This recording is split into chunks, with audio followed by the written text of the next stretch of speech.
Hi hello welcome to screen మస్తీ. నేను మిరాని. మనతో ఒక క్యూట్ అండ్ చాలా స్వీట్ రీతు చౌదరి ఉన్నారు. ఆవిడని అడిగి అసలు ఇక్కడ ఎక్స్పో జరుగుతుంది, ఎలా ఉంది ఏంటి అని తెలుస్తున్నాం. హాయ్ రీతు.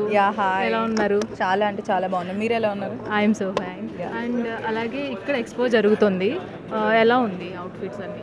అవుట్ఫిట్స్ అన్నీ చాలా అంటే చాలా బాగున్నాయి and different kind of designs ఉన్నాయి. అండ్ ఒకే రూఫ్ మీద డిఫరెంట్ కైండ్ ఆఫ్ డిజైన్స్ ఉంటే మనకి ఇప్పుడు మనం ఏదైనా షాపింగ్ మాల్కి వెళ్తే అన్నీ ఒక్క దగ్గర ఉంటాయి కదా, అలా మనకి 28, 29, 30th సూత్ర వాళ్ళు ఈ ఎగ్జిబిషన్ కండక్ట్ చేయటం ఇట్స్ వెరీ నైస్. అండ్ అంతేకాకుండా యాక్సెసరీస్ ఉన్నాయి, హ్యాండ్ బ్యాగ్స్ ఉన్నాయి, క్లాత్ టెక్స్టైల్స్ ఉన్నాయి, బెడ్షీట్స్ అండ్ ఆల్ దట్ అన్నీ ఉన్నాయి. సో ఇట్స్ నైస్ అన్నీ చూడటం. అండ్ క్లాత్ నిజంగా బాగుంది. ఈ సమ్మర్కి కాటన్ క్లాత్ది కొన్ని అవుట్ఫిట్స్ నేను చూశాను, చాలా అంటే చాలా బాగున్నాయి. అండ్ ఇది అయిపోయిన తర్వాత నేను కూడా కొనుక్కొని. అండ్ మీ ఫేవరెట్ కలర్ ఏంటి?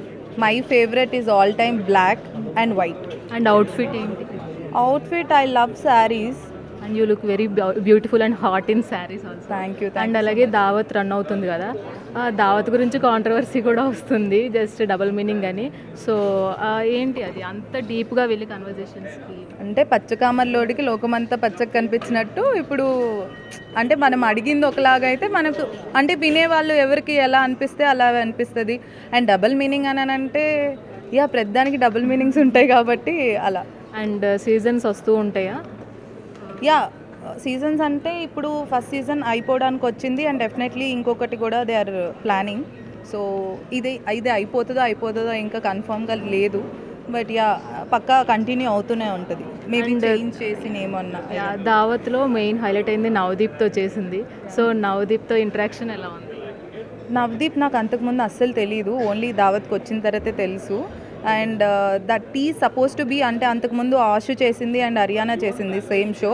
సో ఫస్ట్ ఎపిసోడ్ నవదీప్ది ఉండే అండ్ ఇట్ గాట్ క్యాన్సిల్. నాకు నవదీప్ మీద చాలా కోపం వచ్చింది, బికాజ్ నవదీప్ ఏంటంటే కొంచెం యాక్టివ్గా ఉంటాడు అండ్ ఎపిసోడ్ బాగా వస్తుంది అనే ఫీల్లో ఉన్నాను నేను.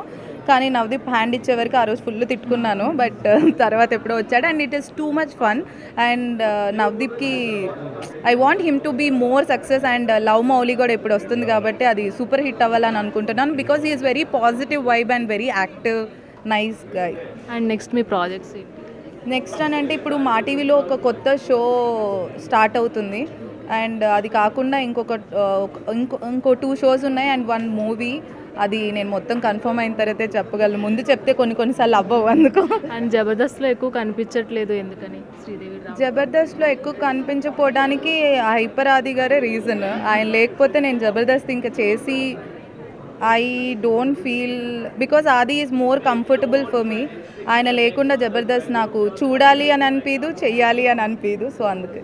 అండ్ మీకు మెయిన్ బ్యాక్ బోన్ మీ ఫాదర్ అనే చెప్పొచ్చు. అండ్ మిస్ అయ్యి చాలా మిస్ అవుతున్నారని చెప్పొచ్చు. మదర్ ఎక్కడికి వెళ్ళినా తోడుగా వస్తున్నారు. సో అది ఎవరైనా ఫిల్ చేయడానికి ఎలా ఉంది అసలు? అంటే డాడీని ఎవరు అయితే రీప్లేస్ చేయలేరు, ఆ స్పేస్ని ఎవరు ఫిల్ చేయలేరు. బట్ మమ్మీ అంతకు ముందు నుంచే నా షూట్స్కి వచ్చేది, డాడీ ఇంట్లో ఉండేవాళ్ళు. ఇప్పుడు అంటే ఐఎమ్ ట్రయింగ్ టు, అంతకుముందు మా నాన్న చనిపోయిన 1 year వరకు ఉన్న రీతుకి ఇప్పటికి there is lot of change. So ఇప్పుడు నేను ఇంకెక్కువ స్ట్రాంగ్ అయ్యాను. అండ్ ఓకే, నేను మా డాడీ ఎలా చెప్పాలి అంటే ఫస్ట్లో ఆయన చనిపోయినప్పుడు నేను ఏమనుకున్నానంటే దేవుడిని తిట్టుకోవటం అండ్ ఆల్ దట్, లైక్ ఎవరైతే ఎలా ఫీల్ అవుతారో అలానే. లేటర్ ఆన్ నాకు అర్థమైంది ఏంటంటే అట్లీస్ట్ దేవుడు నన్ను చాలా బ్లెస్ చేశాడు. ఇప్పుడు ఒక పొజిషన్లో ఉండి నేను సంపాదించుకొని నేను మా ఫ్యామిలీని ఉండే సిచ్యువేషన్ దాకా మా నాన్న నాతో ఉండి నన్ను ఇంత స్ట్రాంగ్గా పెంచి ఆయన నన్ను వదిలేసి వెళ్ళిపోయారు అనేది ఉంటుంది. కొంతమంది చిన్న పిల్లలప్పుడు వాళ్ళ అమ్మ నాన్న ఉండక వాళ్ళు ఎలా అయిపోతే వాళ్ళ లైఫ్స్ చాలా దారుణంగా అయిపోతాయి. బట్ ఐ ఫీల్ బ్లెస్డ్ అంతే. Vishnupriya one of the best friend, ఆ రిలేషన్ ఎలా? Vishnupriya is my soul sister. ఇంకా అంతే, అంటే ఆమె అంటే నాకు ఇష్టం. ఎలా ఇంకా అంటే ఒక డాడీ మా డాడీ ఎంత కంఫర్టబుల్ జోన్ ఇచ్చాడో నాకు. నేను మా ఇంట్లో చెప్పుకోనివి లేకపోతే మా డాడీకి ఎక్కువ చెప్పేదాన్ని. సో ఇప్పుడు మా డాడీ లేకున్నప్పుడు నేను ఏదైనా కూడా ఫస్ట్ విష్ణుకి కాల్ చేసి I will share with her. She is most comfortable friend and she is my అంతే ఇంకా. Thank you so much Ritu and all the best for your future.